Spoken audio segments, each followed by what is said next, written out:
Okay, hopefully I've got a really interesting video for you today. On the screen now, you'll see a BBC article.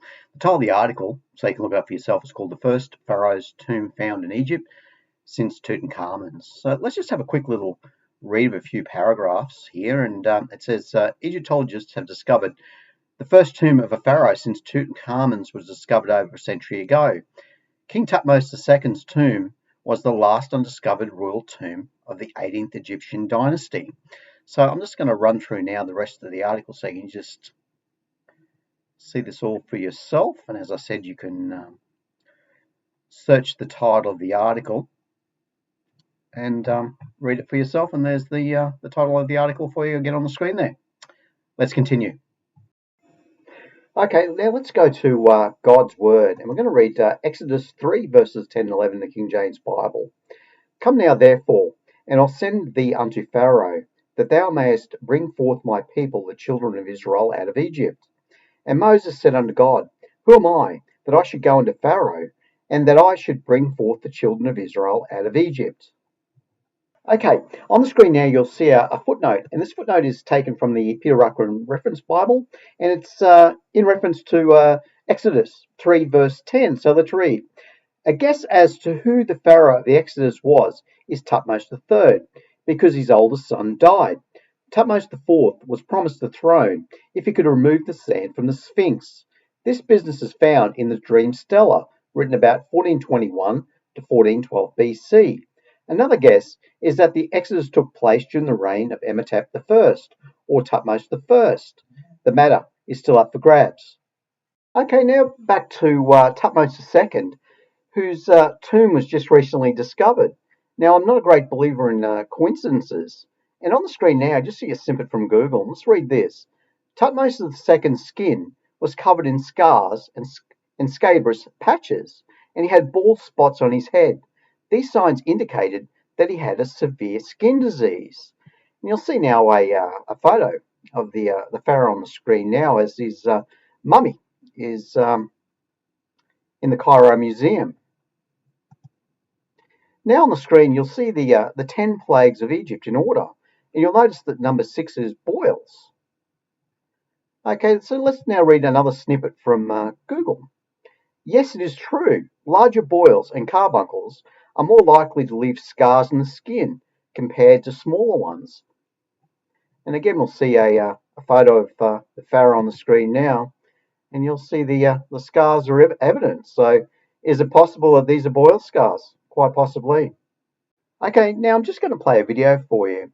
The title of this video is called Pharaoh of the Exodus, and it's from a channel on YouTube titled Biblical Theology with John Wood. Now, this channel is associated with the Seventh-day Adventists.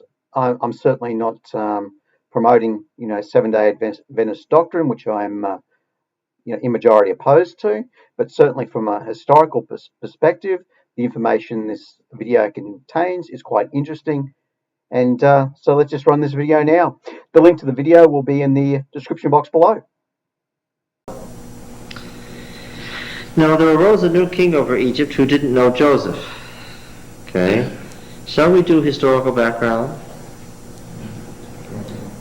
We can pin this to a particular time. We can pin this to a particular situation that occurred in Egypt.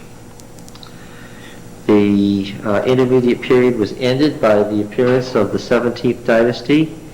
The 17th dynasty family was overthrown by the 18th dynasty. And the 18th dynasty family was dedicated to the god Thoth, T-H-O-T-H. And their family names then were Thutmose. Thutmose the first, Thutmose the second, Thutmose the third. This Mosi just means son of this god, Thoth. And Moses then is not a Hebrew name from Masha, to draw. That's a folk etymology. We're going to find it in here. He was named Moses because he was drawn on the water. No. That's the family name of 18th dynasty kings. And it just means son of Thoth. Of course they haven't given his name as Thutmose. Why? Obviously because they don't want to say that his full name was the son of Thoth, because it's a pagan name.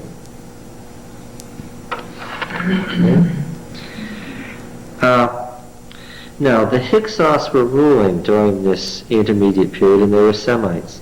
The 17th dynasty kings were Egyptians, and they gathered their forces up the Nile Valley, and they came down, and they drove the Hyksos out into the area of southeastern Palestine that we know as the Philistine country later.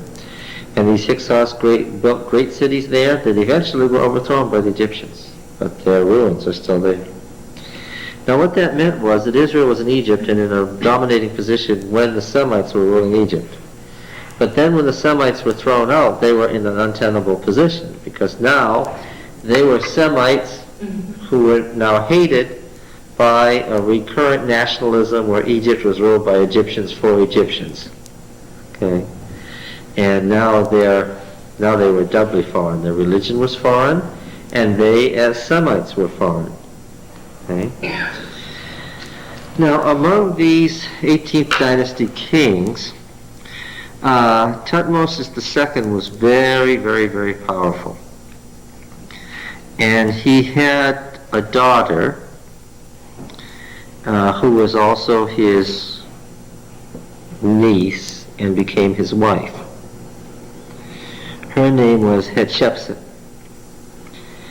And he died eventually. Some people believe that his wife-daughter murdered him. And she became the Pharaoh. Now, of course, that wasn't possible, but she did.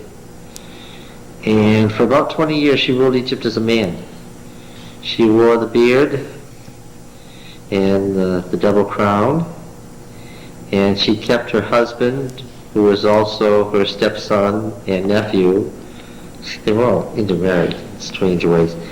The man who became Thutmose III, the great military genius of Egypt, in fact the greatest military genius of that age, the person who extended the Egyptian empire further than anybody ever had. Up to that point, the greatest military conqueror in history. She kept him under her thumb for 20 years. Then eventually she was murdered by him, apparently, and her name was carved out of all the cartouches that had the royal name. She built a huge funerary temple at the head of the Valley of the Kings, where she was to be worshipped as a god forever, and her name was carved out. Of course, to remove the name is to destroy her existence.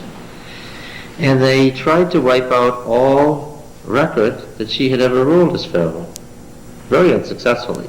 The fact that they couldn't, and the fact that so much of the history of this period has survived,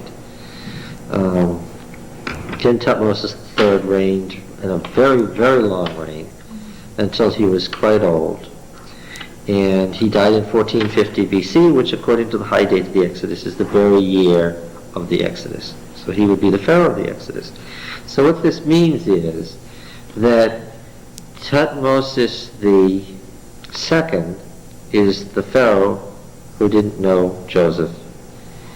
And his daughter, who rescued the baby from the water, was Hatshepsut, who was obviously already scheming to take control of the throne, and was apparently using this child as her champion.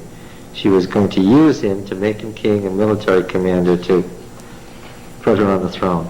Obviously, his disappearance from the picture left her having to do it herself, and she was able to do it. She was able to murder her father and keep her husband-stepbrother-nephew down long enough to have a long reign before she herself was done in. So she was quite a schemer. Now, does Exodus tell us any of this? No. Is it interested in any of this? Not particularly. So what I'm saying is the historical background is present, and it makes sense. It's not a created literary story. These are real historical characters, but the fact that they're being historical characters is not of great interest to the author. All right. Okay, there we have it. I'm not a great believer in coincidences, but so this information I provided for you might provide the basis to start your own research on this subject. These are certainly interesting times. Keep looking up. God bless you all. Bye, give for now.